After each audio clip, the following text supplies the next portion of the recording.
right, family. Welcome to the show. We got him in the building. The one and only Michael Colyar, comedian Michael Colyar, is hanging with us today. How you doing today, sir? Man, I'm supercalifragilisticexpialidocious. Let me tell you what's so deep.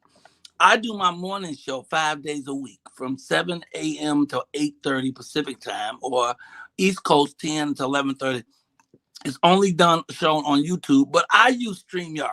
And I do exactly the same thing. I do the countdown with the same music. At first, I thought I'd hit the wrong button. And then I was about to do my show again this morning. I was like, what? How you doing today, brother? Doing Blacknificent, sir, man. Welcome to Central Florida. Man, I'm glad to be here. Well, you perform. Oh, that looks good. It looks good. It is delicious. I'm sorry, go ahead. So do you like this Florida weather? Well, I live in the desert in Los Angeles, so it's pretty much the same for me. Yeah. Okay. All right.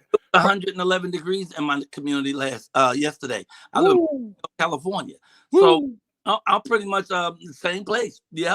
I love it though. The city is so pretty. I'm in Orlando and it's so beautiful, man. And the place that I'm performing at, the Bronze Kingdom, is magnificent. I've been around the world 9 times. I've never seen that many beautiful cultural things inside of one structure. It's amazing. It's amazing. Yes. He done a great job there. I believe you might be the first comedy performance there at Bronze King. Well, I hope it goes well then, since I'm the first. I'm trying to set a positive example. So I'm sure. I'll bring your mama, Pookie, and run. Tell them to get off the couch and come see Michael Colyar, world famous, world renowned, often talked about alleged comedian. I'll be so good. I wish I was in the audience.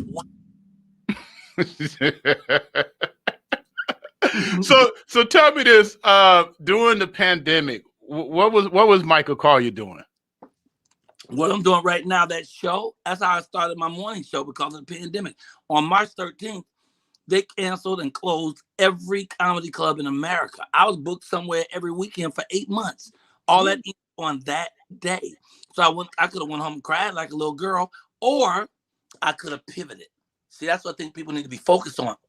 It's not the end of the world. It's not a tragedy. It's just a pivot time. You got to change and find out what other tools that you have within yourself that you can use to allow you to keep living in the way you used to living. So I figured out that I could do my show. So it threw me because I wasn't able to do clubs for months and months and months. Nobody was having comedy clubs. But I found out that I can do shows on the internet, which I never paid any attention to because I was out on the road all the time. So now I have 3 shows. So 5 days a week, I do the Michael Colyar Morning Show. Every Wednesday at 6 p.m. LA time, I do superstar interviews where I go one-on-one with a star. I've done Wyclef Jean, Dougie Fresh, Russell Simmons, Yolanda Adams. I just had Tiffany Haddish. She was amazing, and then every Tuesday morning, 11 a.m. on Instagram, I read books to the children. And these are tools I didn't know. These are resources I hadn't even thought about. But the situation panicked me and put me there, made me say, no, I'm not going to lay down and let a situation run over me. Besides, we cannot ever allow our situations or our circumstances to determine our attitude. We got to always move with an attitude of gratitude, knowing that God has never left the room. He's always in the game, and 1 plus God is the majority. So no matter what happens, we should always be on the up and the up, always positive, always with an attitude of gratitude, and it's going to be all right as soon as the swelling go down. Wow. You're performing tonight, tomorrow, and Saturday night. You got 2 shows tonight. The first show is at 7 o'clock p.m., second show at 10 o'clock p.m. Is this your first time getting on the stage since the pandemic? I've been back out maybe 2 months now. Okay. They're back up, but they open them slowly. Like they only have half as many seats. They move the tables and chairs out. So they got like half as many people, which means I get half as much money. But half as much is twice as much as nothing. So I'm taking them halves and I'm getting out there. But now the rooms are filling back up again. They're almost all the way back to normal size-wise. Well, people in Orlando know that Bronze Kingdom is the spot. You're going to be performing around all that beautiful bronze art that come from the motherland. The ancestors going to be talking to you. And I bought a piece from the museum today. Oh, wow. That's dope. Wow.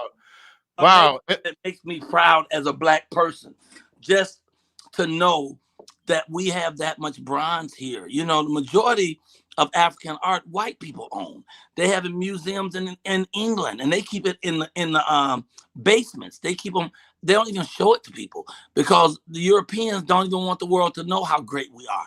We are magnificent. We are so awesome, you know. And so everybody want to be black, except black people, and that's because we also know how much hard work it is, how much heavy lifting it is. But this museum, and he has 2 locations, really personifies our black culture and our black beauty. And it's really, I mean, it really moved me almost to tears when I saw it for the first time yesterday. I mean, I had goosebumps on top of goosebumps. It's just breathtaking just to be in that building. Right. And each piece of art has a story behind it. Mm-hmm. And he tells a great story. I got to ask you about a great legend we lost, Paul Mooney. Come on, man. That's my man. Yes. How, and I don't know if you talked to his family or not, but just tell me some things about Paul Mooney that you don't want us to forget. Well, the Paul Mooney never bite his tongue, first and foremost. See, a lot of people told jokes. Paul Mooney told the truth. You know what I'm saying? He told the truth. And the funniest thing in the world is the truth. You really want to break their face? Tell them the truth about what's going on. And that's what he could do. He was excellent with it. He never bit his tongue. He was fearless. He was a genius. He wrote for everybody. He taught me how to get money. You know, I remember once there was a big show going on in Cleveland. They used to do it monthly. But Robin Harris, who used to host it, was blowing up. He was getting movies and everything, so he couldn't make it. And he allowed me to go down in his place and to work with Paul Mooney. I don't know. I think I might have made $50. The guy picked me up, who was the promoter. I'll never forget, his name is Kenny Adams in Cleveland. He picked me up in his car. It had all kind of garbage in the trunk where I had to put my luggage. I think it was a pair of dirty drawers, a chewed up apple, something like that. Oof. Then he drove me to his house, and I slept in a little bedroom in his house, in his apartment. Paul Mooney probably made about $500. He got picked up in a limo.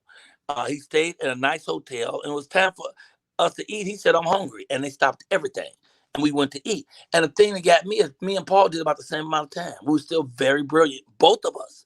But he had made 10 times the money. And I said, "Paul, what is it?" He said, "Well, nigga, first of all, you have to charge 3 times more than you actually want.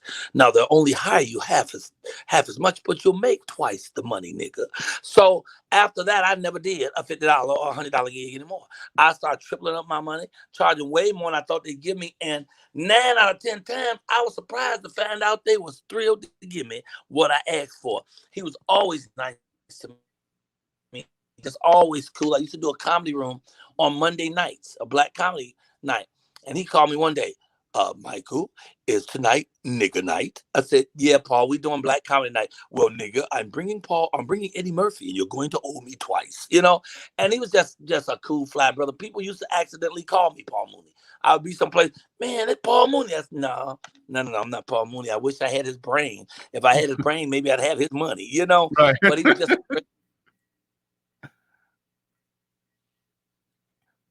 we lost your audio there for a second. I don't know if you had a phone call coming in. We lost your audio. White man trying to call me. White man was trying to call me. John Covington. Podcast. White people try to call you all of a sudden. Right. They know what's happening. John Covington, my big brother, he started a group out in Los Angeles called Mokiti, Men of the Color in the Industry. He's on this feed right now. He's saying hello to you. Love them. John, I wish I could have got him on this, but I know this was all last minute, but he wanted to say hello to you. Also, Treasure Crenshaw says, "I missed the original comedians. This is refreshing." Oh, wow. Thank you. I appreciate it. And that first gentleman you named, his organization, Mohidi, is off the chain. I hope they're still together doing their thing, because it was about men of excellence, black men of excellence, and we need that in every form we can get it, you know? Yeah, they still doing it. Every week. They're meeting and making a difference out there in Los Angeles. That's my big brother. So when we do a lot of stuff together, and I talked to him before I did the interview. He wanted me to make sure I tell you hello. What can we expect in Orlando? What can the audience expect from your show? I was going to open up with the gospel strippers, and then I don't know what you expect from other people. But me, my show is about stories as well as jokes. I'm going to talk about things. I'm going to talk about COVID. I'm going to talk about how I deal with it. Like I'm never taking the vaccine. You taking the vaccine? I'm not gonna lie, Mike Colyar, I just got back from Africa, 3 countries over there. I wasn't gonna take no chance. I did So the you, Johnson and Johnson, vaccine. I was reluctant, but I you knew did. I knew I had to do this travel. So yeah, I feel you on that though. Well, if you did Johnson Johnson, they should give you baby powder for life. I won't be taking any of that. I'm just gonna deal with mine through just natural modalities, man. I'm just having echinacea, golden seal, black seed oil, trefanoid. I'm just doing stuff that's healthy. That's it. Everything that we need to survive, God has given us in this earth. And plus, I think it's a pandemic. I don't think it's a pandemic. I think the white folks that own this planet got together and planned a way where they could sell a whole lot of medicine that we don't really need. Then they created a reason why we need it. They've been doing it forever. If you check it out, brother, 70% of the commercials are pharmaceutical commercials. Mm, wow. IBS. You remember IBS? Right. Remember the commercials about IBS? Yes. Irritable bowel syndrome. What the hell is that? That's itchy booty. Itchy booty syndrome. So I need a pill now because my ass itch. So now they play the commercial so much. Every time your butt itch, you run to the pharmacy. Just wash your hand. Just give it a good scratch. Give it a wash and keep it moving. So I think it's a pandemic. What you're going to find out is my take on what's going on with COVID. You're going to see my take on what's going on with our mothers. I think our mothers are the most important people in our lives. They believe in us before we believe in ourselves. And you're going to hear me talk about my addiction and my recovery. And you're going to hear me talk about how I navigate life. But most importantly, you're always going to hear about God. And it's going to be a bunch of jokes. And it's going to be fantastic. I ain't taking no prisoners. I'm going to be so funny. I wish I was in the audience watching me. John said, love you, brother Michael. Yes, sir. I was a guest on his show is it Pico near Roscoe's, if I'm not mistaken.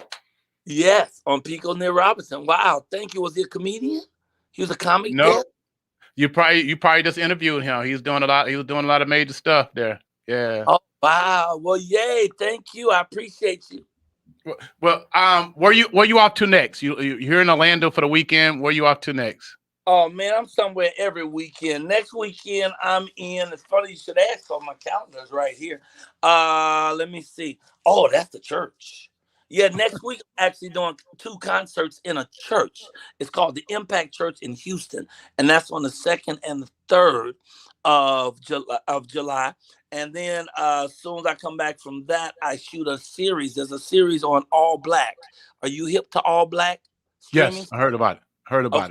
At Bob Johnson, who started BET. Their big show on there is called Double Cross. And I just got hired as a character on that. So I shoot that at the end of next weekend. The following weekend, I do a huge rap concert at the ViStar Auditorium in Jacksonville, Florida. The following weekend is Greenville, Maryland. The following weekend is Chuckles down in Mississippi.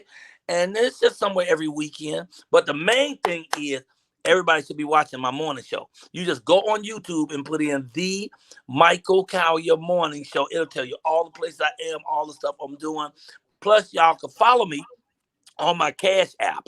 That's $ Michael Colyar's Money. Okay, follow me on my Cash App, or if you want to, you can follow me on Instagram or Twitter or Facebook. All of those things, I'm there on my name, Michael Colyar, Colyar.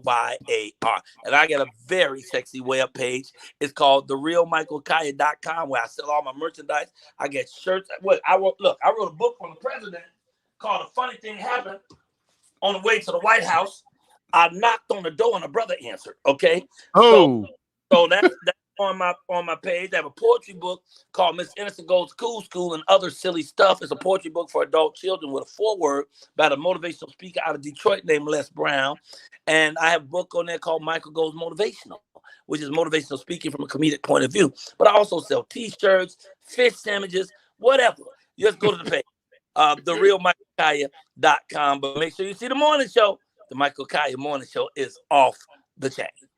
Thank you so much for being available. Have fun in Orlando. They will be out there tonight. People been waiting. We appreciate you, man. I hope your show continues to just rise and rise and rise. I hope you get everything your heart desires, and then God put some stank on it. So have a great day, my friend, and God bless you real good. Peace and blessings. Peace and blessings. Bye.